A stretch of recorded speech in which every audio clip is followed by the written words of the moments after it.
我叫林北，20岁前锋，拉玛西亚青训出品。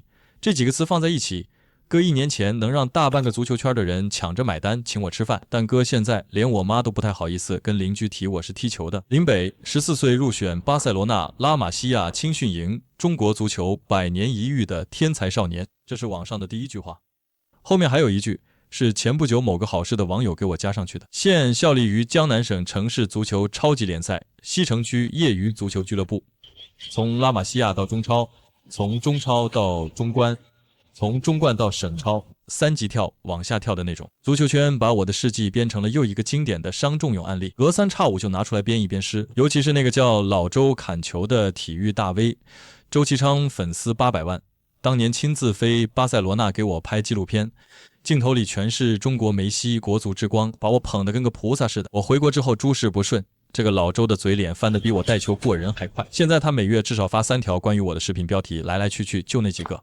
天才陨落，从巴萨到业余联赛，林北还能踢球吗？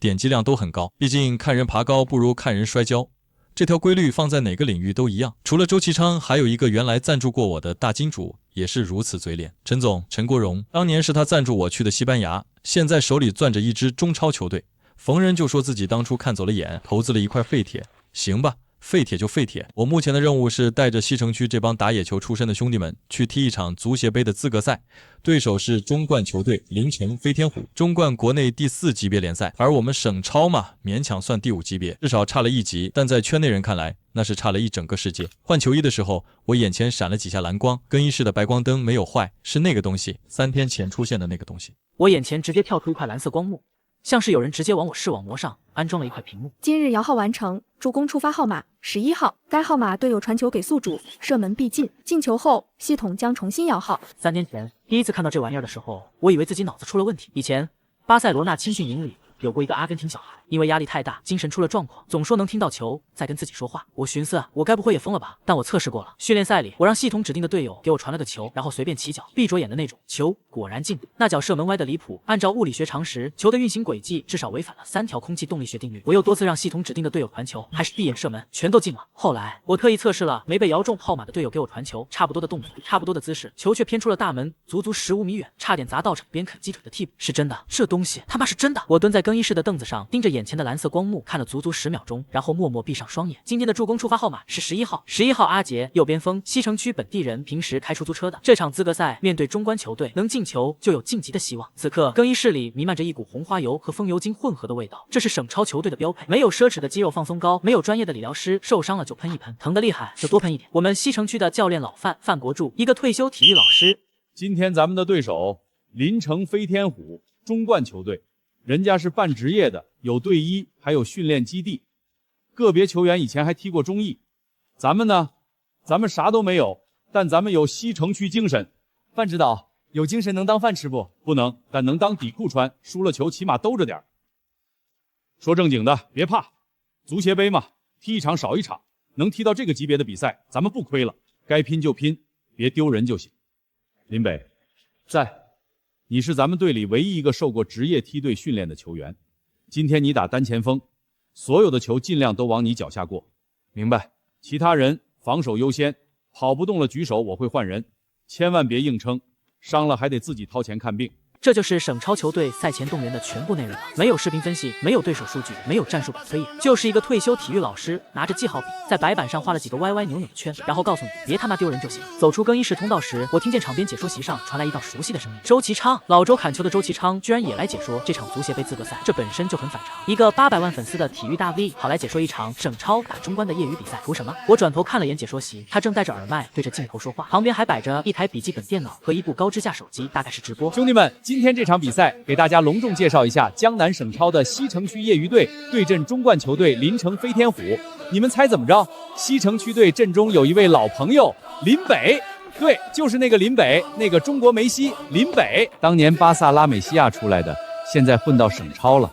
今天我亲自来到现场，就是想让大家看看一个所谓的天才沦落到了什么地步？我自动屏蔽了这些话，不是装的，是真习惯了。被人踩了1年多，如果每一脚都当回事，我早就不踢球了。比赛开始，开场5分钟，林城飞天虎的10号中场断球后直塞，他们的前锋插上一脚飞射，1比0。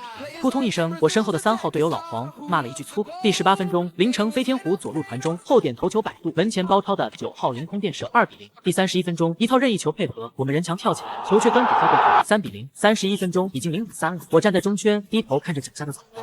看到没有，这就是差距。什么天才前锋，在业余队里连球都碰不到几脚。当年说他是中国梅西，是我老周眼瞎了。兄弟们，所谓的天才不过如此，别再给他洗了。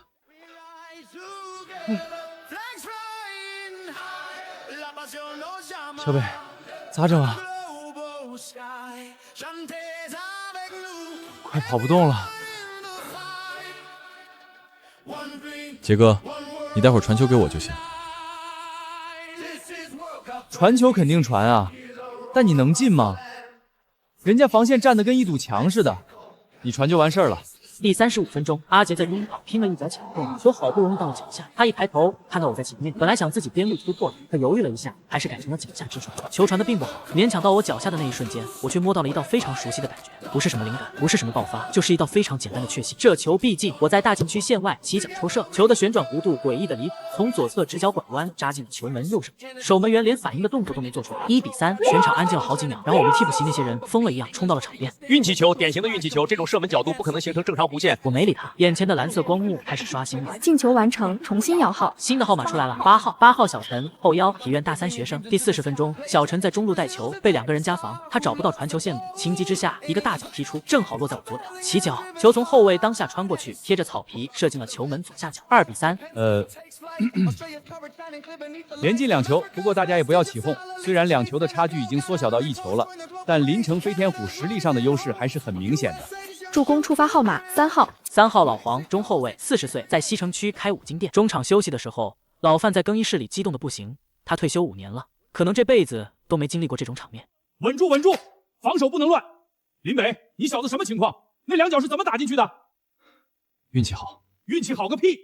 第一个进球那弧线，电视台慢镜头切了3遍，连解说的那个臭嘴巴都说不出话了。阿杰灌了一口水。范指导，林北就是我们全村的希望，下半场球全找他就完了。对，找林北，都他妈找林北！下半场开场，第52分钟，3号老黄大脚解围，球飞到中场，我胸部停球转身，前面2个后卫，一个门将。等等，这老黄的解围算传球吗？球落在我脚下的那一刻，我又感受到了那道非常简单的确信。看来算，我晃过一个后卫，面对第2个后卫直接起脚，球从对方耳边飞过去，打在横梁下沿，砸进了球门。3比3，替补席所有人直接冲进了球场，裁判没管，因为裁判有问题。老范在场边跳了起来，落地的时候差点崴脚。我故意朝解说席瞟了一眼，周启昌嘴巴张着，半天没合拢。直播间的弹幕我是看不到的，但我猜大概已经炸了吧。助攻触发号码5号。5号阿德，左后卫，快递员。第80分钟，比分还是3比3，林城飞天虎急了，全线压上想进球，他们的后防线拉得很开。阿德在左路拿到球，对方后卫上来逼抢，阿德用了一个很丑陋的，说实话就是业余球员的动作，直接趟球过人，球从对方腿边滚过，他追了2步，勉强追上，然后一脚传中。这个传中质量真的不行，球传高了，飞到了我头顶偏后的位置，但我已经不用在乎传球质量了，确信感，闭眼倒钩，球擦着我头发上的汗水，狠狠砸进了球门。4比3，我躺在草皮上，看着天空，听着不知道从哪冒出来的满场掌声和欢呼声。我听到了阿杰在耳边大喊我操，听到了老黄40岁的膝盖咔嚓作响的跪在我旁边，听到了体院大学生小陈毫无保留的大吼，当然我听到了周其昌的声音，这次终于带了点颤。4比3，西城区业余队逆转了，这个我也没想到。最后10分钟加上补时，林城飞天虎进攻，但运气似乎不在他们那边。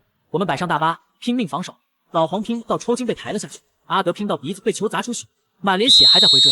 中场哨响的时候，比分定格在4比3。西城区业余足球俱乐部，一支省超球队淘汰了中关球队林城飞天虎，晋级足协杯正赛。那天晚上，我躺在西城区出租屋的床上刷着手机，热搜第38位，省超球队足协杯让3追4，逆转中冠球队进，不算太火，但已经有人在讨论了。评论区2极分化的厉害。林北，这不是那个伤仲永吗？在业余联赛也能刷数据了，是吧？你们去看看进球集锦，第1个和第3个球的弧线，我踢了10年球也没见过这种射门。别尬吹，中关打省超能丢4个球，说明对手烂好。所以林北一人进4个球不算事，你行你上啊。然后周其昌发了一条微博，配了张比赛截图。今天现场解说了这场比赛，说实话，林北的表现让我意外，但请大家冷静，对手只是一支中冠球队，这种级别的比赛说明不了任何问题。真正的竞技水平要在更高级别的比赛中检验。林北想要证明自己，路还很长。当年我看好他，是我的误判，现在我依然坚持我的看法。林北的天花板也就这样了。评论区最高赞，老周说的对啊，一场业余比赛而已，千万别上头。我关掉微博，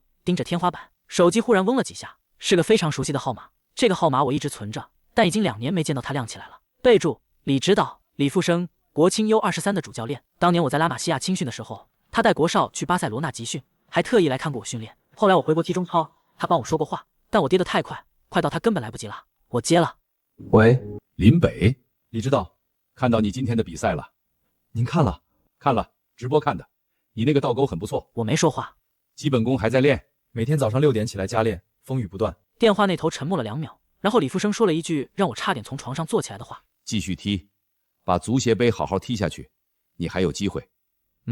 什么机会？U23世界杯。我一下子坐了起来。李指导，我现在只能踢省超。我知道你踢什么级别的联赛，我又不瞎，但我选人不看你在什么联赛，只看你在球场上是什么水平。林北，你在拉玛西亚的底子我很清楚，你不是伤仲永，你是运气不够好。可是，别可是了，好好踢。他挂了，我攥着手机坐了半天，然后翻了个身，把脸埋进了枕头。第二天互联网上出事了，有个不嫌事大的记者在某个发布会上随口问了李富生一句：李指导，您怎么看林北在足协杯的表现？辞职。李富生大概是真喜欢我，也可能是年纪大了不想藏着掖着，直接回了一句：林北有实力，如果他能保持状态，不排除入选 U23 国家队的可能。这句话被截了出来，配上标题：国青老帅暗示林北有望入选 U23 世界杯大名单，瞬间爆了，热搜第9位。这下周启昌高兴坏了，逮着这条新闻使劲锤。一个省超球员入选国家队，李指导是不是对中国足球有什么误解？还是说我们的国青真的到了无人可选的地步，要去业余联赛里淘宝？这不是笑话吗？要真让林北进国家队，那我们的职业联赛球员算什么？那些在中超、中甲辛辛苦苦拼搏的年轻人算什么？视频播放量200多万，评论区一片骂战，骂谁的都有，骂我的，骂周启昌的，骂李富生的。国内足球嘛，永远是互联网上最好用的情绪垃圾桶。那个赞助过我的大金主陈国荣陈总也出来补了几刀，在某个商业聚会上被拍到说：林北这孩子，我当年花了不少钱培养他，结果呢，实在是烂泥扶不上墙。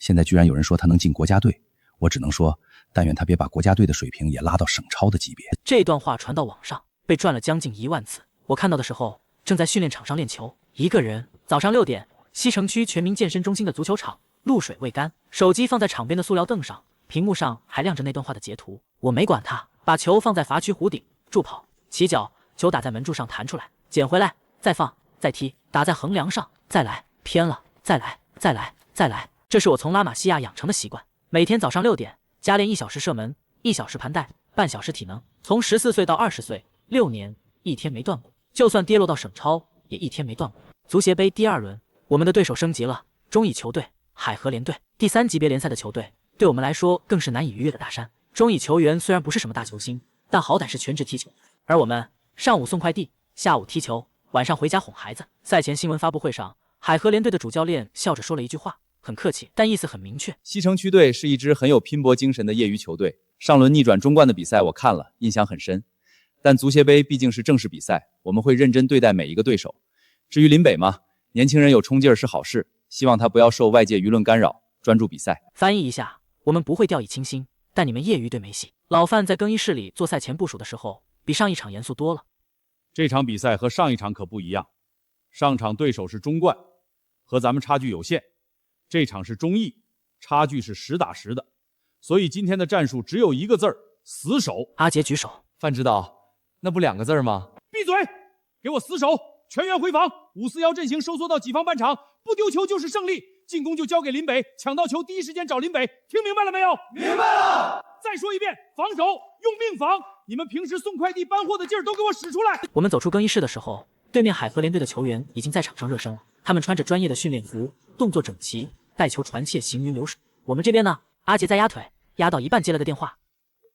喂，哥，那个货我明天送，今天要踢球，不是，是足协杯。对，就是电视上那个足协杯。老黄膝盖上贴着膏药，弯腰够脚尖的时候发出。5号阿德在用手机查天气预报。今天有雨，草皮会滑。西城区队的赛前热身一言难尽。比赛开了以后，情况和老范预估的差不多，海河联队完全接管了比赛，控球率大概70%以上。我们基本全员退到己方半场，紧紧地缩在一起。对方一开始很有耐心，倒脚、转移、寻找空档，可我们没有空档，因为我们根本就是10人大巴，10个人堵在禁区前面，就是一堵肉墙。海河联队的球员渐渐开始烦躁了，对方的9号前锋多次被我们后卫卡住位置后，冲着老黄嚷嚷：“叔，您多大年纪了？这种比赛还能上场？赶紧回家抱孙子去吧！”老黄没理他，抹了一把脸上的汗，继续卡身位。对方的中场传球到禁区边上，被8号小陈一个飞铲断掉。海河联队的10号冲过来，低头瞪着趴在地上的小陈怒吼：“你个踢野球的，这种铲人动作也敢做？等下看老子怎么铲你！”小陈默默爬起来，把球交给了阿德。第30分钟，对方打了一次精妙配合，禁区内形成了单刀机会。我们的守门员2号大刘，一个开饭店的大高个，做了一个极其不雅观的扑救动作，用脸把球挡了出去，球砸在他右颧骨上弹飞，大刘半跪在地上晃了2下。把人给老子盯紧了，下次再漏人，老子拿锅铲削你们！半场结束，0-0。更衣室里所有人都累瘫了，老黄靠在墙上，膝盖上的膏药已经被汗水泡掉了。小陈的左腿青了一大块，阿德的球衣破了一个洞，大刘脸上鼓起了一个包，而我半场触球7次，7次1次射门机会都没有。不是我不行，是球根本传不到前面来，全队缩在后面防守，好不容易抢到球，一个大脚解围就出去了，根本形不成有效进攻。有几次球到了我脚下，我想突破，但中乙的后卫不是中冠能比的，人家的卡位和协防做得很死，1对1我能过，但马上就有第2个、第3个人包夹上来。而且最关键的问题，我看了一眼系统今天的摇号结果，今日助攻触发号码14号。我们队14号是谁？王建军，替补后腰，在西城区做水电工的中年男人，39岁了，跟老黄差不多大，平时训练都很少来，今天是老范硬拉来凑数的。他坐在替补席上，穿着运动外套，缩在角落里，一脸紧张。我走过去，军哥。王建军吓了一跳，啥事儿？下半场你得上。我上啥呀？我就是来凑人数的，这种比赛我可不敢上。没事儿，你上来之后找机会给我传一脚球就行。小北，你可别开玩笑了，我踢了20几年野球，从没踢过这种级别的比赛，现在腿都是软的。军哥，你信我吗？王建军看着我，嘴巴张了张，没说话。这时候老范走过来了。小北，你跟建军说什么呢？范指导，下半场把军哥换上来。换他？换阿德，阿德体力快到极限了。老范看了看缩在角落里的王建军，又看了看我，皱起了眉头。小北，你确定？建军平时训练都不太跟得上。范指导，我确定。老范做了20-30年的体育老师，带过无数毛头小子，他的直觉告诉他，虽然这个请求很不合理，但林北这小子从来都不会做没把握的事。行，下半场60分钟，我换他上去。下半场开场后，海河联队加强了进攻力度，他们的教练在中场休息时显然做了调整，2个边后卫开始频繁插上助攻，试图用人数优势突破我们的防线。第55分钟，他们打出一次极其漂亮的边路配合，前锋头球攻门，幸亏大刘用指尖把球扑了出去，角球。大刘跪在球门线上，抹了一把脸上的泥和汗，冲王建军那个方向喊：“老王，你他妈到底上不上来？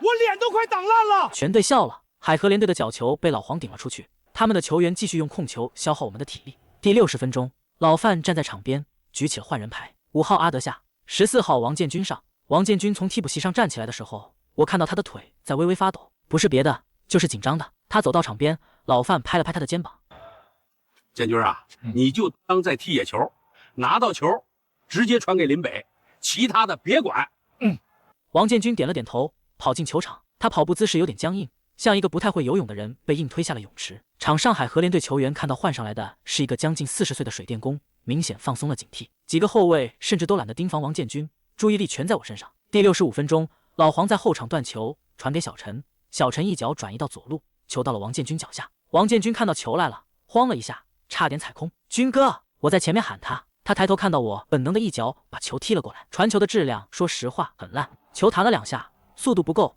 方向还有点偏，但在球碰到我脚的那一刻，那个确信感又来了。我侧身凌空抽射，球像被装了导航一样拐了个弯，从守门员手指尖上方3厘米处飞进了球门。1-0，整个球场静了1秒，然后爆了。我跑向角旗区，跪在草皮上滑行了2米，队友全都扑过来了，压了一身人。最底下是我，最上面是大刘，200多斤的大刘，我快被压死了。王建军跑过来的时候，眼眶都是红的，他没说话，就站在人堆外面，双手握拳，嘴唇在抖。39岁，水电工，踢了20多年野球，第一次在正式比赛中送出一脚助攻。我从人堆底下爬出来，走到他面前，伸出手，他愣了一下，然后握住了我的手，握得死紧。最后25分钟，我们拼了命摆大巴，海河联队发了疯一样围攻，但他们今天的运气不在线，2次打中了门柱，1次打中了横梁，还有1次单刀被大刘用脚后跟挡了出去，连大刘自己都不知道是怎么挡的。中场哨响的时候，整个替补席冲进了场地，1-0，省超球队淘汰中乙球队。足协杯第2轮，西城区队继续前进，这次热搜窜得更高了。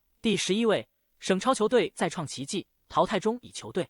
周其昌的微博和视频号疯狂输出。我承认林北的进球能力有一定水平，但请注意，足协杯早期轮次对手级别都很低，中冠和中乙的防守质量根本不能和朱甲超相提并论。林北在省超球队当大腿打打菜鸡还行，等他碰到真正的职业级别对手，就会被打回原形。大家不要被表面的数据迷惑了。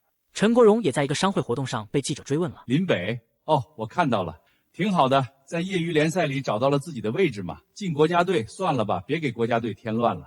但这次支持我的声音开始多了起来。不管什么级别的对手，进球就是进球。你周其昌能在足协杯进几个？别的不说，这帮业余球员的拼劲让人动容。上一场大刘用脸扑球的片段传到国外去了，外国球迷都在问这什么联赛。林北的射门技术确实有点东西的，那个凌空抽射的动作放在任何级别的联赛里都是精彩进球。我没时间看这些。第2轮结束的第3天，我去了京城。李富生住在京城石景区一个老旧的小区里，房子不大，客厅里堆满了战术书和比赛录像带。对，是录像带，不是蓝光碟。VHS 录像带，这老头固执得很，到现在还保留着用录像带看比赛的习惯。你敲门的时候，开门的不是李富生，是一个30出头的男人，短寸头，身材壮实，穿着一件普通的灰色 T 恤，但站在那里就有一种让人发怵的压迫感。孙鹏，前国家队队长，2年前退役，国足历史上最好的中场之一，也是李富生最得意的弟子之一。他靠在门框上看着我，表情说不上友好。你找谁？我来感谢李指导，他之前给我打电话，我知道他给你打电话了。孙鹏打断了我。林北，我问你一句话，你要实话回答我。您说，你是不是想走偏门进国青？我愣住了。什么？你听不懂？李指导在媒体面前说你有机会选 U23国家队，你没过几天就跑来他家里表忠心，你当我没长脑子？孙鹏。不是，孙哥，我不是。你不是什么？来，你告诉我，你来这里的目的是什么？是不是想让李指导帮你说话，走关系，把你塞进国青？我就是来说声谢谢。哼，谢谢。林北，足球圈最不缺的就是走偏门的人。李指导一辈子清清白白，你别来给他添麻烦。省超踢得好，你就安心踢省超；想进国家队，行，在球场上证明自己，别搞这些有的没的。我没有。走吧，李指导醒了，我会告诉他你来过了。他说完就进去了，门在我面前关上。我站在走廊里，手还保持着伸出去准备敲门的姿势。走廊的声控灯灭了，我一个人站在黑暗里，被人对成这样，说不生气那是假的，但比起生气，我更多的是憋屈。我蹲下来，背靠着墙，在走廊里坐了大概10分钟。声控灯灭了又亮，亮了又灭，然后手机响了。李富生，林北，你是不是来京城了？来了，在您楼下，我想上去看看你，被孙哥挡回来了。电话那头笑了一声，那小子嘴狠心软，你别往心里去。李指导，我真不是来走关系的。我知道，我了解你这孩子，你不是那种人。林北，我跟你说实话，我一直在关注你，从你回国踢中超开始，到你调到中冠，再到省超，你的每一场比赛我都看了。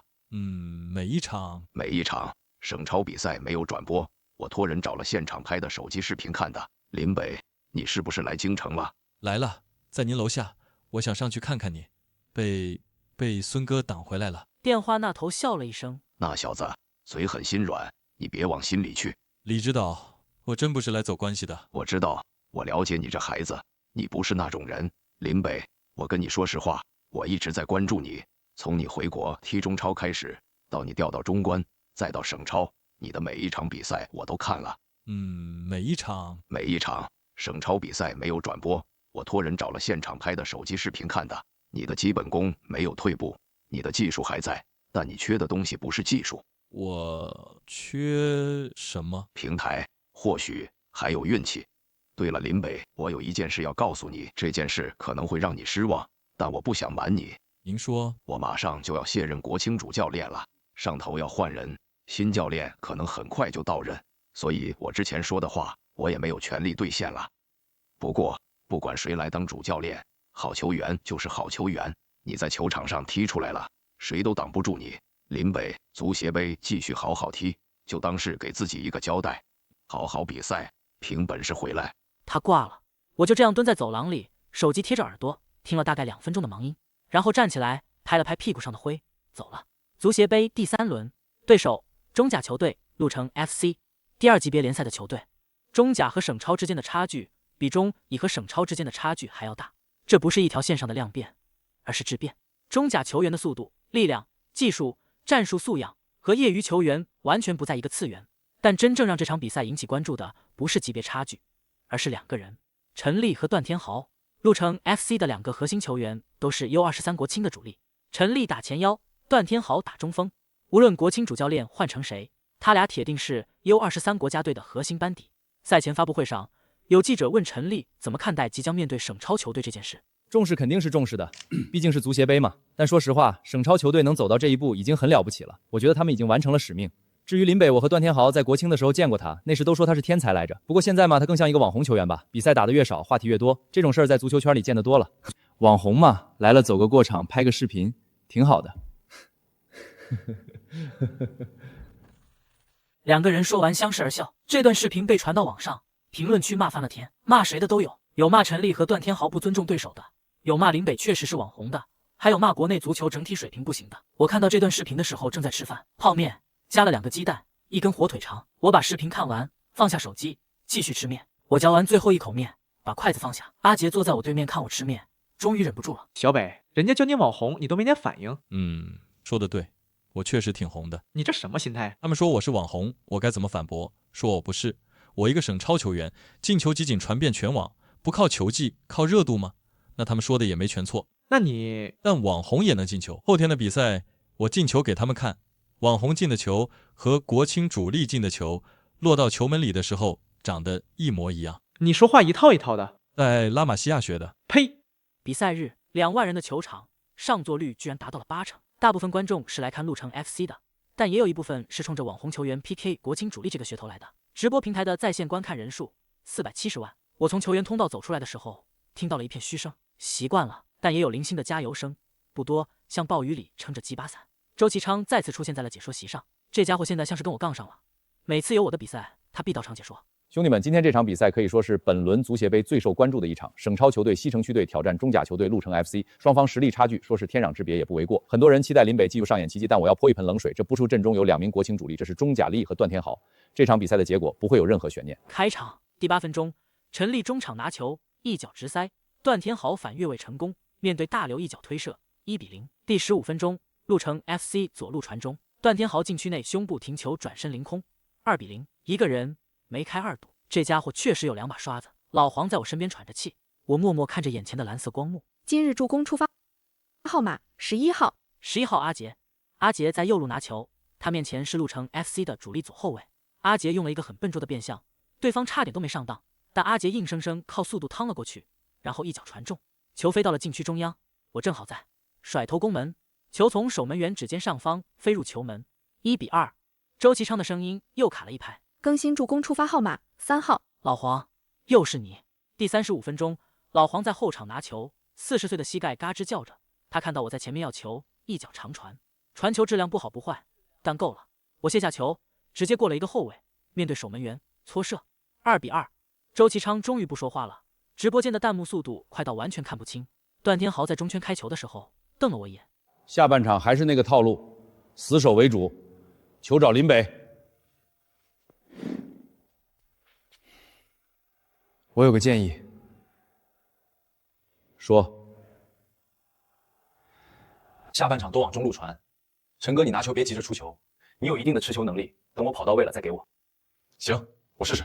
下半场第52分钟，小陈在中场抢到球，按我说的持球等机会，直到看我在跑位，一起大写写。我在跑动中用外脚背，球从2个后卫之间穿过，守门员出击，我轻轻顶，球从守门员头顶飘过，落进球门，3-3。场边的观众炸，这发自内心看到了不可思议的奇迹和大人。我在庆祝的时候看到了段天豪的表情，他的嘴唇绷得很紧。我目光转动，蓝色光幕亮起，更新助攻触发号码11号阿杰，老朋友。第63分钟，鹿城 FC 又进球，陈立个人突破后分球，段天豪门前包抄推射，4-3。段天豪那小子进步不进，而是拿起球从球门里捡出来，快速传过去，把球逼中，意思很明确，来啊，你不是能搬吗？再搬一个我看看。第70分钟，阿杰在右路和对方边后卫缠斗了几秒，最终被放倒，裁判判了任意球。任意球的位置在右路边线附近，角度很小，不适合直接射门。小陈来发，把球吊向禁区，混乱中球弹了几下，落到了阿杰脚下。阿杰背身拿球，只能回传。我在大禁区外接球，7脚，4比4，完全不紧张。我跪在场上，头。球场的灯光很亮，很刺眼。我听到周其昌的声音，这次完全没有了之前的笃定和不屑。又进了，林北又进了，4比4，比分扳平了。各位，我不知道该说什么。更新助攻触发号码3号。第78分钟，老黄在中场头球解围，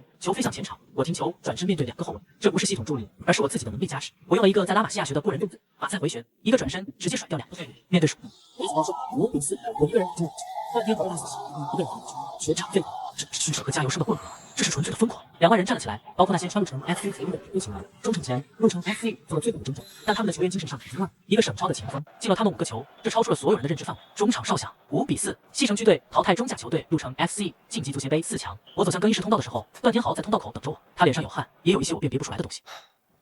林北，你在拉玛西亚到底学了什么？踢球啊！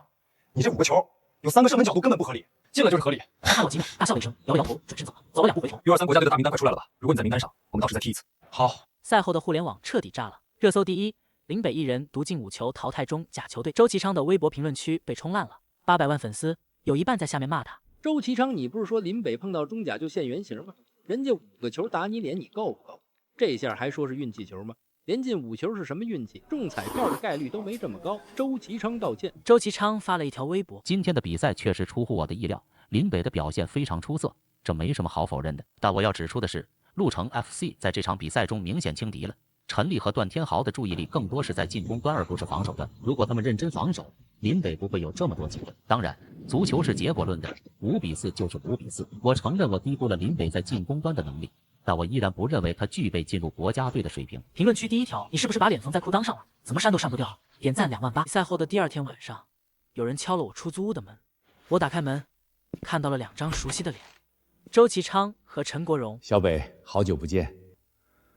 陈总，能进去坐着聊聊吗？聊什么？以前的事儿过去就过去了。陈总今天来是带着诚意的。你前几天还在视频里说我是废铁来着。你看看，误会了不是？那都是节目效果。节目效果。小北，我就直说了，你在足协杯的表现，很多人都看到了。我手里有支中超球队，队里正缺前锋。阳城天龙。对，阳城天龙。你如果愿意加盟，我可以给你开职业合同。不必了。你再想想。不用想。小北，你在省超踢能有什么前途？跟一帮业余打工仔踢球，你不觉得委屈自己吗？不委屈。我可以给你开一份中超级别的薪资。1年前我从巴萨青训回来，你当时怎么说来着？没有培养价值的赔钱货，早点放手对大家都好，你还记得吧？小北，那是当时专业的判断。哦，那你现在的判断也是专业的吗？我连赢3场比赛就有培养价值了，那我再输1场是不是又会被判断成赔钱货？小北，你要理解，我不是生意。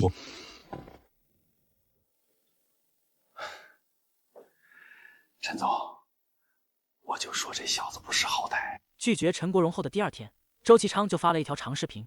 据悉，昨天陈国荣陈总亲自上门邀请林北加盟阳城天龙，给出了非常优厚的签约条件，但林北拒绝了。你们觉得他这叫有骨气？这是愚蠢。一个省超球员有什么资格拒绝中超球队里约自己？他以为自己是谁？梅西、C 罗？只有进了中超，才能在职业球员的道路上迅速成长。其实林北不是不想去，他是想待价而沽，想让更多球队来抢。说的好像陈国荣是什么好人一样。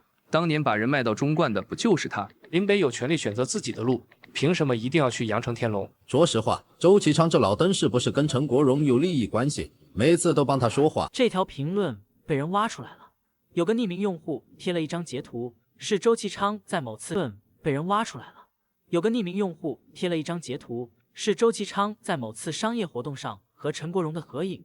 原来周其昌的 MCN 公司有部分融资来自陈国荣旗下的投资公司。哦，怪不得咬得这么紧。比赛结束后的第3天，我又去了京城。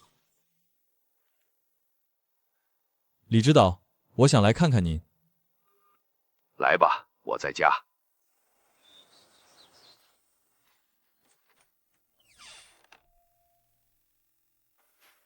来了，坐。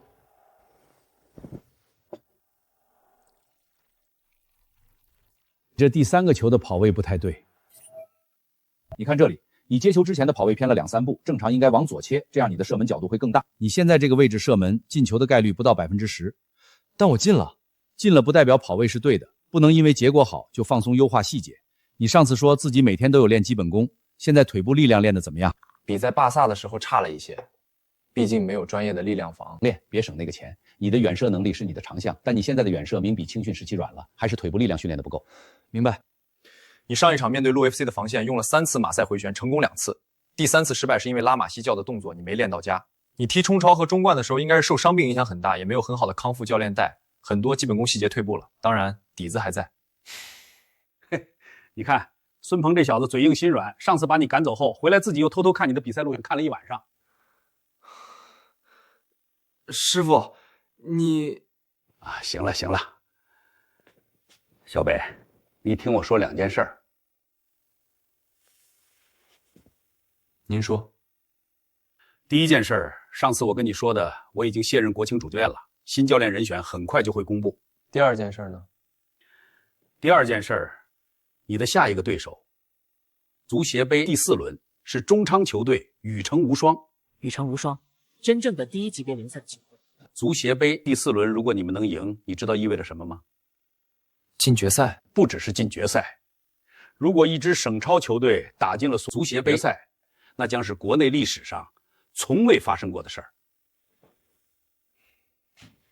林北，上次的事儿我态度不好，我给你道歉。孙哥，不用，让我说完。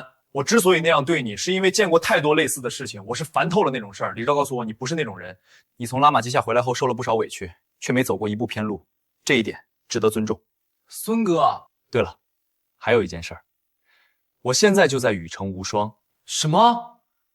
我退役以后一直在禹城无双当助理教练，所以下一轮福肖杯，您是对面的助理教练。对，所以你们俩就要在球场上碰面了。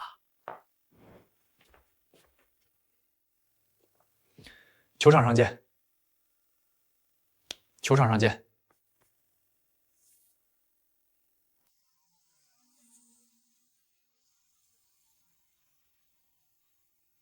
帝国的大场，以往我们省超的比赛，观众最多的一次也就3000人，这次不一样，全国的目光都盯着这场足协杯的比赛。直播平台在线人数1800人。赛前系统刷新了今天的摇号结果。2号守门员大刘，开饭店的大刘。我愣了3秒，然后笑了。系统，你是认真的？系统，你是认真的？比赛开始后第6分钟，禹城无双控球打了几次短传配合，我们的防线收缩到了禁区前，对方的一个传中被大刘稳稳接住。大刘抱着球站了起来，他环顾四周，看到我站在半场中圈附近。大刘虽然是个业余守门员，但他有一个超越多数职业守门员的绝技，手抛球扔得特别远，可能是常年在饭店里颠勺练出来的臂力。大刘，我朝他挥手，大刘看了我一眼，然后他迅速一个大力手抛球，直接扔向了中圈，球在空中划出一道弧线，正好落到我脚下。2号守门员的传球，确信感再次降临。中圈拿球的我面前没有任何防守球员。甚至对方的守门员也因为队友长时间的围攻而站位靠前，远离己方大禁区。我看都不看，直接一脚长距离吊射，对方守门员狼狈回追，却根本来不及跑回禁区，只能眼睁睁看着球掉进大门。1-0，梦幻开局，全场疯了。周其昌在解说席上已经说不出完整的话了，旁边的搭档帮他补了一句：守门员助攻，中场吊门，这是什么？这是什么比赛？系统刷新了新的号码，我抬头看了一眼，然后我的笑容凝固了。更新助攻触发号码16号，16号赵磊，本职工作是一名装修工，是我们队的替补中场。今天报了名，但不巧家里有事，他老婆突然临产，不得不请假赶往医院，人压根没来。我盯着眼前蓝色光幕上的号码，沉默了5秒。这触发条件不可能达成了，接下来的进球没有系统加持，只能全靠我自己。但禹城无双毕竟是中超球队，不是中冠中以中甲的球队。孙鹏坐在对面的教练席上。他在开场丢球后迅速做出调整，改变了阵型站位，3个后卫轮流对我贴身防守，每次我拿球都至少会有2人包夹。第24分钟，禹城无双前锋在禁区内接到一个精妙的过顶长传，头球破门，1-1。第37分钟，禹城无双的10号中场远射打在老黄腿上变线，球折射飞进了球门死角，大刘毫无反应，1-2。孙鹏在场边指挥若定，他虽是助理教练，但明眼人都看得出来。场上所有的战术调整都出自他的手。中场休息的时候，我不甘心地检查了一下系统，号码依旧没有变， 16号赵磊不在场。下半场开始，雨城无双继续控制比赛，但我们也没有崩盘。我们这帮送快递的、开出租的、做水电的、开饭店的业余球员，在4万多名观众面前拼出了超越自身极限的表现。老黄被撞倒了3次，3次都爬了起来。小陈飞了4次铲球，腿上青了一大片。阿杰在右路不知疲倦的奔跑，下半场跑到抽筋倒在地上被抬了下去。但我们的进球迟迟没有来。90分钟的常规时间即将结束，还剩最后1分钟的时候，我们终于获得了一个宝贵的角球机会。所有人都压上了，包括大刘。角球开出，禁区内一片混战，球被顶了出来，落到禁区弧顶。我正好在，没有系统，没有摇号球员的传球，只有我自己。我调整了一下脚步，用右脚外脚背抽出了一脚，从巴塞罗那拉玛西亚青训开始练的那一脚，每天早上6点加练1小时的那一脚。球穿过了密密麻麻的人群，数不清的身腿和肉墙，桃花影落，飞神剑，球打在了球门右下角立柱内侧，弹进了球门。2比2，我倒在了草皮上，体力已经到了极限。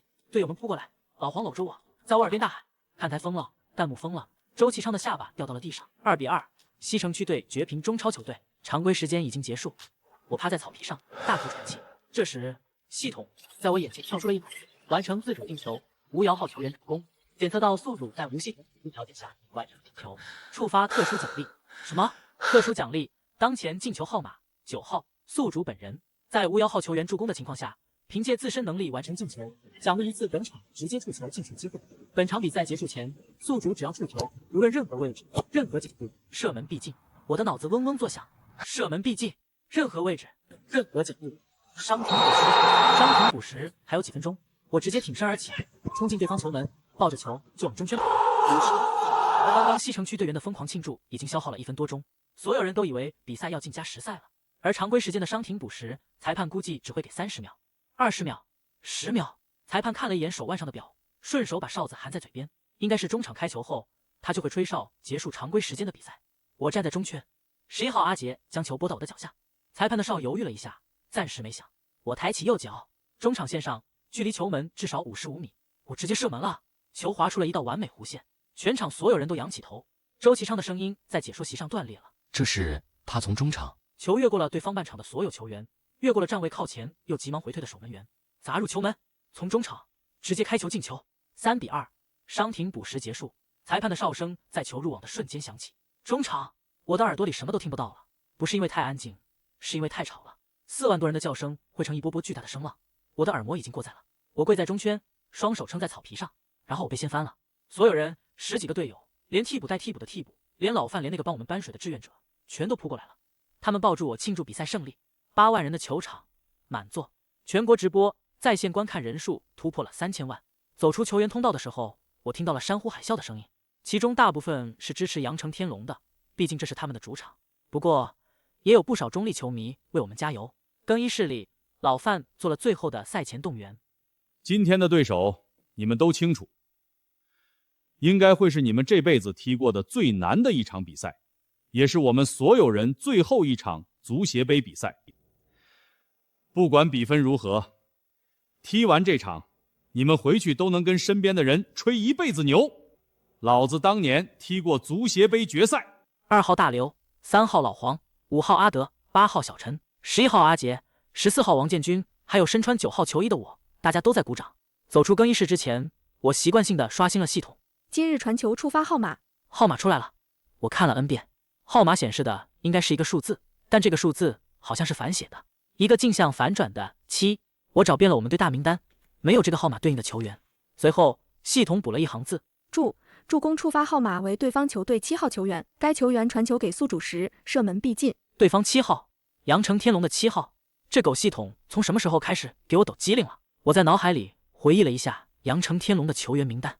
7号刘浩，一名年轻的前腰，22岁，之前并不出名，从未入选过各级 U 系列的国家队，应该是刚刚打出来的年轻球员。可是对方的球员给我传球，怎么可能？比赛开始了。第7分钟，规划球员波波维奇在禁区内接到费利佩的传中，头球攻门，1比0。第15分钟，波波维奇再次接到长传，转身抽射，2比0。第23分钟，费利佩个人突破后远射打在老黄腿上变线，3比0。3个规划球员，3个进球，0比3。全场助威声和唏嘘声此起彼伏，大家都知道这个比分意味着什么，实力差距太大了。我站在中圈，抬头看了一眼大屏幕上的比分，0-3，系统号码是对方的7号。而此时7号刘浩正坐在替补席上，穿着外套，没有热身，没有上场的意思。怎么办？就在这时，系统突然弹出一段信息，这不是号码，也不是数值，而是一段对话记录，好像是安装了窃听功能，系统截取了一段对话。刘浩，陈总的意思你明白吧？在场上找个机会，把林北往死里踢，不用管犯规，红牌追罚也无所谓，只要把事儿办了，陈总亏待不了你。周哥，这不好吧？什么好不好的？足球比赛里铲断腿的多了去了，你就是多用点力气，让他踢不了球就行。陈总说了，事成之后会给你一份新合同。另外 U23 世界杯的机会，你也不想失去吧？可是林北跟我没仇没怨的。你管什么仇什么怨啊？这是陈总的意思。你不干，你在阳城天龙还能待下去吗？你的职业合同谁说了算？对话结束了，我站在球场上，闭上了眼睛。所以，对方的7号刘浩坐在替补席上，不是因为实力不够，而是因为他不愿执行这个废人计划。他宁愿做替补，也不愿意上场废我。中场休息，我们在球员通道里和阳城天龙的球员擦肩而过。我看到了刘浩，他穿着一件灰色外套，缩在替补球员的队伍末尾，低着头。我加快了2步，走到他身边。喂，7号，你下半场你上不上场？我跟你什么关系？你是球员，不是打手。你什么意思？你知道我什么意思？有人让你上来废我，你不干，所以宁愿做替补。我不知道你在说什么。你想踢球吗？什么？我问你，你想踢球吗？你才22岁，足协杯的决赛有多高的关注度，你就甘心在替补席上坐着看别人踢？你管我？上来跟我堂堂正正踢一场。你是职业球员，球场上的事用球说话。刘浩咬着嘴唇，一句话也说不出来。我转身走了。下半场开始，0-3，系统的号码依然是那个反写的7，对方的7号刘浩，他还在替补席上。比赛继续，阳城天龙很从容地控制着比赛，3个球的领先，加上全主力中超阵容，他们根本不把我们放在眼里。第70分钟，比分没变，还是0-3。我开始教了，不是教进球的事，是教刘浩到底上不上来。第75分钟，阳城天龙进行了第1次换人，换下了规划球员费利佩，换上了一个年轻替补，不是刘浩。第80分钟，第2次换人，换下了一个中场，还不是刘浩。我快绝望了。比赛开始了。第7分钟，规划球员波波维奇在禁区内接到费利佩的传中，头球攻门，1-0。第15分钟，波波维奇再次接到长传，转身抽射，2-0。第23分钟，费利佩个人突破后远射打在老黄腿上变线，3-0。3个规划球员，3个进球，0-3。全场助威声和唏嘘声此起彼伏，大家都知道这个比分意味着什么，实力差距太大了。我站在中圈，抬头看了一眼大屏幕上的比分，0-3，系统号码是对方的7号。而此时7号刘浩正坐在替补席上，穿着外套，没有热身，没有上场的意思。怎么办？就在这时，系统突然弹出一段信息，这不是号码，也不是数值，而是一段对话记录，好像是安装了窃听功能，系统截取了一段对话。刘浩，陈总的意思你明白吧？在场上找个机会，把林北往死里踢，不用管犯规，红牌追罚也无所谓，只要把事儿办了，陈总亏待不了你。周哥，这不好吧？什么好不好的？足球比赛里铲断腿的多了去了，你就是多用点力气，让他踢不了球就行。陈总说了，事成之后会给你一份新合同。另外 U23 世界杯的机会，你也不想失去吧？可是林北跟我没仇没怨的。你管什么仇什么怨啊？这是陈总的意思。你不干，你在阳城天龙还能待下去吗？你的职业合同谁说了算？对话结束了，我站在球场上，闭上了眼睛。所以，对方的7号刘浩坐在替补席上，不是因为实力不够，而是因为他不愿执行这个废人计划。他宁愿做替补，也不愿意上场废我。中场休息，我们在球员通道里和阳城天龙的球员擦肩而过。我看到了刘浩，他穿着一件灰色外套，缩在替补球员的队伍末尾，低着头。我加快了2步，走到他身边。喂，7号，你下半场你上不上场？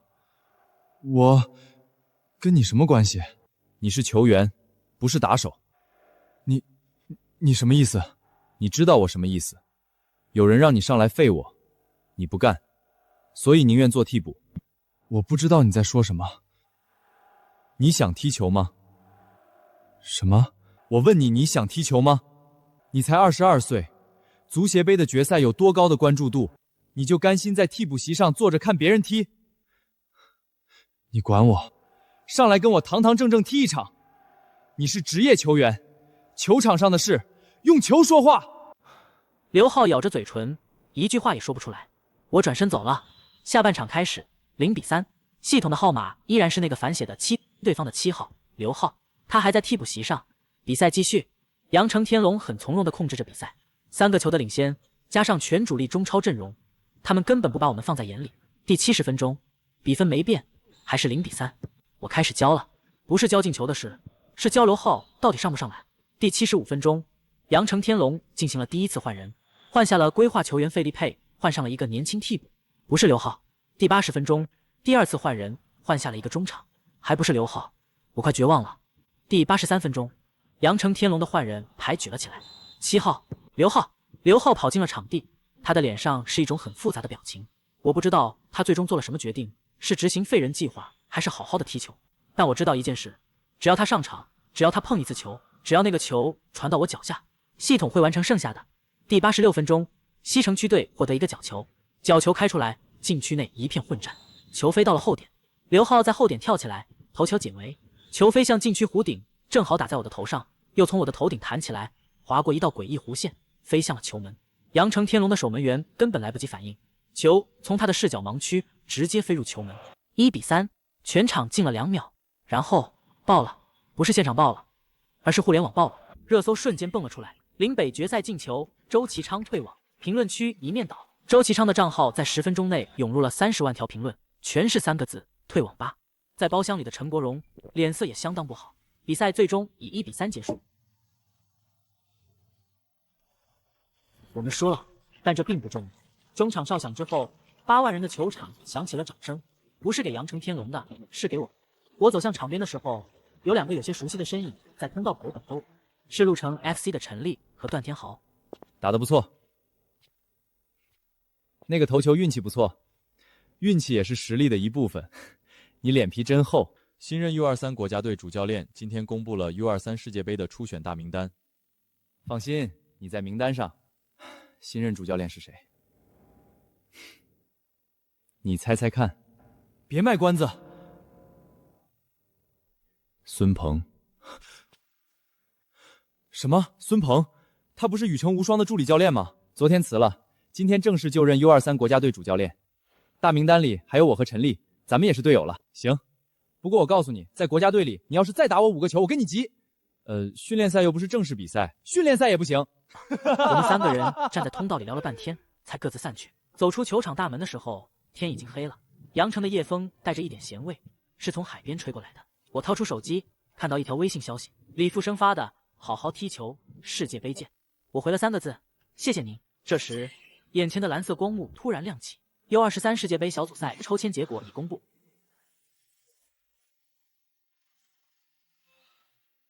我视线下移，然后看到了一个熟悉的名字，不是球队的名字，是一个人的名字。马库斯·韦伯，德国人，出身拉玛西亚青训营，曾经是我的同期队友。当年在梯队，他是队内重点培养的前锋，而我是被淘汰的那个。继续查看系统信息，是一条新闻转载，标题：拉玛西亚天才马库斯接受采访，点名林北。内文配了一段接受采访的视频。中国队，哦，我听说他们从业余联赛选了个前锋，让我想想，林北，对，林北，我在拉玛西亚见过他，很不幸，他被淘汰了。因为他跟不上我们的节奏，哈哈。他笑了。视频到这里也结束了，我关闭了系统界面，海风继续吹着。我走到球场外的停车场，找到阿杰那辆出租车。阿杰正在车里等我，发动机没熄。我拉开副驾驶的门，坐了进去。去哪儿？回西城区。阿杰把车挂上档，出了停车场。车窗外，城市的灯光一盏一盏推向身后。我靠在座椅上，闭上眼睛，韦伯的话在我耳边转了2圈，然后被我扔出了车窗。不急，世界杯的事到了世界杯再说。我现在只想回家，明天早上6点起来继续练球。